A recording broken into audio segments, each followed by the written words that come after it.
అందరికీ. సో ముందుగా రచనారెడ్డి గారు, ఇవాళ మీరు కేంద్ర ప్రభుత్వం ఆధ్వర్యంలో కార్యక్రమం చేస్తున్నారు, ప్రతి ఏడాది చేస్తారు. గత ఏడాది అమిత్ షా గారు ముఖ్య అతిథిగా వచ్చారు, ఈసారి రాజ్నాథ్ సింగ్ గారు వస్తున్నారు. సరే, సెప్టెంబర్ 17th ఉన్న సిగ్నిఫికెన్స్ ఒకసారి మనం గుర్తు చేసుకోవాలి కాబట్టి క్విక్గా వన్ మినిట్. ఒకటే రోజు కానీ రకరకాల పేర్లు, ఎందుకు ఇలా? అయితే అందరికీ నమస్కారం అండి, ప్యానెల్లో ఉన్న వారికి కూడా అందరికీ నమస్కారం, ఏవిఎన్ ప్రేక్షకులకు కూడా.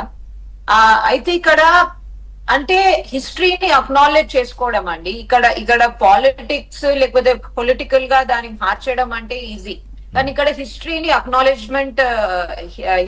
అక్నాలెడ్జ్ చేసుకొని ముందటికి వెళ్ళడం.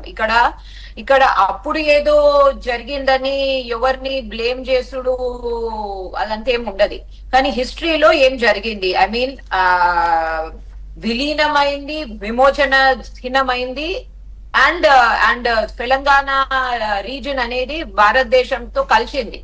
అది ఎలా కలిసింది? After a lot of struggle and after lot of violence తో కూడిన స్ట్రగుల్ తో పాటు తెలంగాణ కలిసింది. దాన్ని మనము అక్నాలెడ్జ్ చేసుకోవడం, హిస్టరీని ఇంటర్ప్రిట్ చేసుడు ఒకటి, హిస్టరీని క్వశ్చన్ చేసుడు ఒకటి, బట్ హిస్టరీని అట్లీస్ట్ ఇష్టంతోనో కష్టంతోనో అక్నాలెడ్జ్ చేసుకోవడం. అందుకోసం ఇది ఖచ్చితంగా తెలంగాణ విమోచన దినంగా సెంట్రల్ గవర్నమెంట్ కూడా దీన్ని హెజెట్ చేసి పబ్లిష్ చేసేసింది. సో ఇది ఖచ్చితంగా మేము విమోచన దినంగా సెంట్రల్ గవర్నమెంట్ గెజెట్ చేసి అధికారికంగా చేస్తోందంటే దేశంలో అందరూ కూడా అదే నామ్ ఫాలో అవ్వాలి యాక్చువల్గా, అంతే కదా?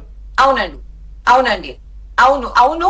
అండ్ ఇక్కడ అపీస్మెంట్ కోసం ఎవరేం చేసుకుంటారో పొలిటికలీ అది వాళ్ళ ఇష్టం, ఎందుకంటే అపీస్మెంట్ కోసము అదే యాక్చువల్గా ఏంటంటే అదే వస్తుందంటే రాజకీయం వద్దనుకున్నా ఇంత సిగ్నిఫికెంట్ అయిన దీని మీద కూడా ఎప్పటి నుంచో రాజకీయమే అంటే రాను కూడా తగ్గిపోతూ వస్తుంది. మనం మాట్లాడుకుంటే అంటే ఫ్యాక్చువల్ గా మాట్లాడుకుంటే రచన గారు, దీని మీద పెద్ద స్థాయిలో విస్తృతంగా చర్చలు జరిగేవి. ఈసారి ఏంటంటే స్లోలీ ఇట్ ఈస్ ఆల్సో ఆ సిగ్నిఫికెన్స్ కొంత కోల్పోతుందేమో అనిపిస్తోంది నాకు.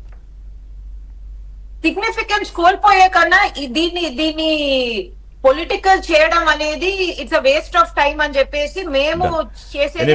Just remember that day. Anyway, మీరైతే విమోచనం అని చెప్పారు. సామారామన్ రెడ్డి గారు, మీరు యాజ్ ఆఫ్ మై నాలెడ్జ్ మీరును వామపక్షాలు anyway part of the government ఉన్నారు కాబట్టి విలీన దినోత్సవం పేరుతో